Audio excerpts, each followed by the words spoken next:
and welcome. I'm Ashley from The Ugly Sheep, and today we're going to talk a little bit about what my goals are for 2025 and do our first project. So eventually I would like to make my clothes with hand-woven material, because why not make it take longer than it already does to make an outfit? But in order to do that, I need to learn to sew clothes.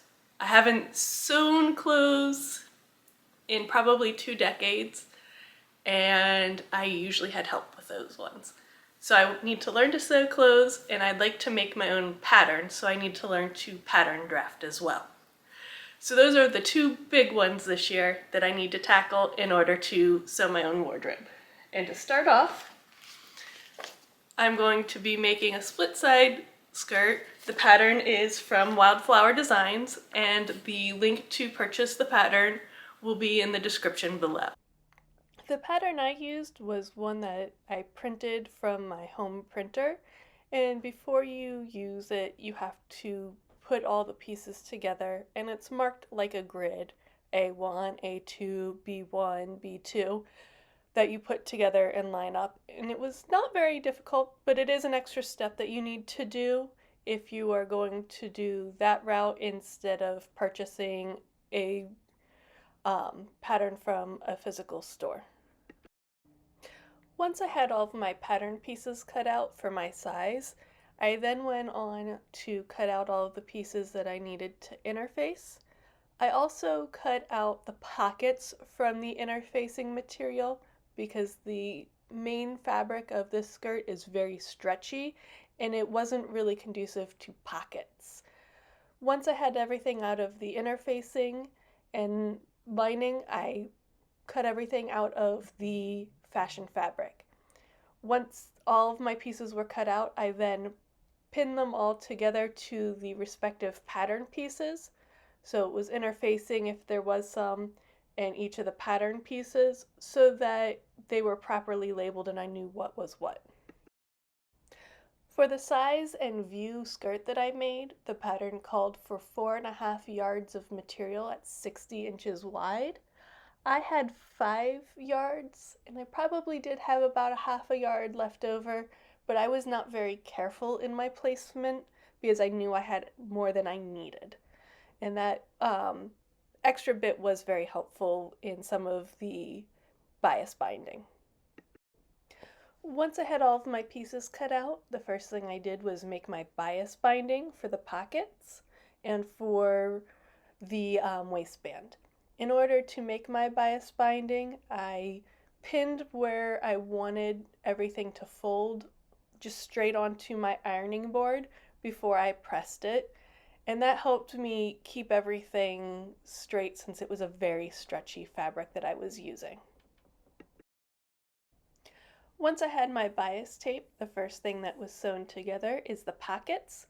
So I put the bias binding on the opening of the pocket after I had stitched it, and then I put the pockets together. I did a bag lining, so right sides together, went around most of the pocket except for the top, and then cut the edges and folded it inside out.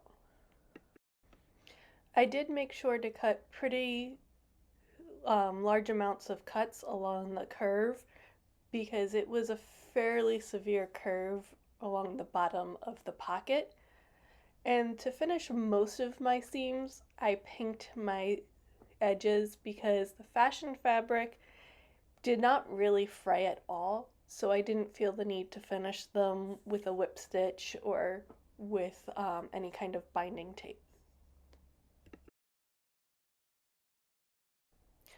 Once the pockets were finished, I sewed together all of the front panels, and then I sewed together all of the back panels and attached the pockets to the back panels.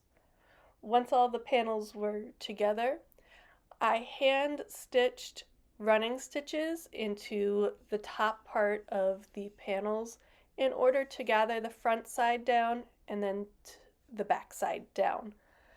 The good news is this fabric gathered up really easily, so it was a really quick process to gather.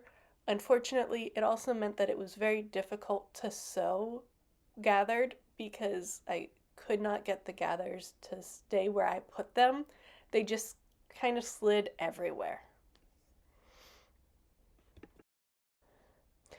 Once the panels were gathered, I sewed the waistbands onto the respective sides, front and back, and then sewed the front and back panels together only until about halfway from the ground up to the waist, because the whole point is for the skirt to split down the side for a ways in order to get in and out of it so that you can tie it in the front and then tie it in the back. And then lastly, I put on all of the little different eyelets and things of that nature that were needed before finally going on to getting the hem put in. Luckily, my friend was available to come and help me with the hem. With how stretchy the fabric was, I was not really able to get a nice straight hemline measuring from the waist down to the bottom of the skirt. And so I got into the almost finished skirt and my friend measured up from the ground. That way it also was fully stretched out since it's a very heavy fabric, and we knew exactly where the hemline would be. Once that was all pinned, I hand stitched the hemline in order to make sure I kept it very nice and even. I was also doing a very small hemline to make sure that the dress was as short as, or long as possible so that I could have it as a winter skirt. And so once it was hemmed, I cut out the excess fabric from the uneven hemline part.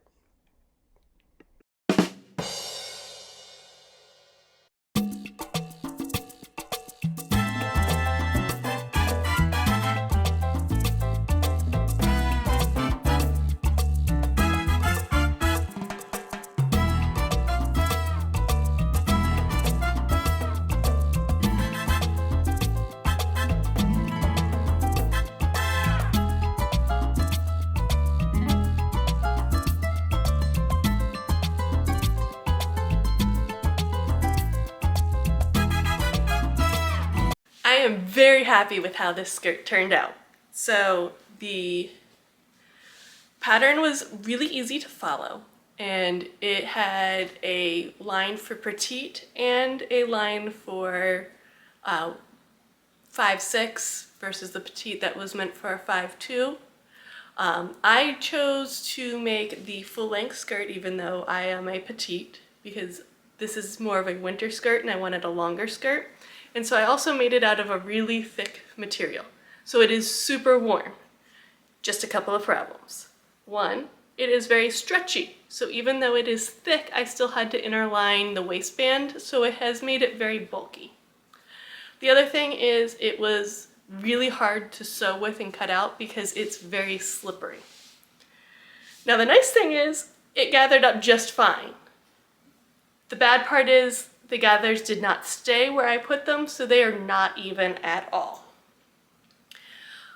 I would definitely make this again with the same exact pattern and make a couple of tweaks. One, I used a separate color for my pockets because my fabric was very stretchy and I needed a more stable pocket. And so that would be something I would change, is to maybe at least make them closer colors even though they're different fabrics, or to make the whole skirt out of a fabric that's a little more stable in general so that I didn't have to do as much interlining and layering. But overall, I really like it, and I'm very happy with my first garment that I've made all by myself in a really long time. And I'm very excited to get back into making clothes, and hopefully they go a little smoother this time because they always take longer than planned, but this one really took longer than planned because I forgot how long sewing can take. But can't wait to see you next time, and have a good night.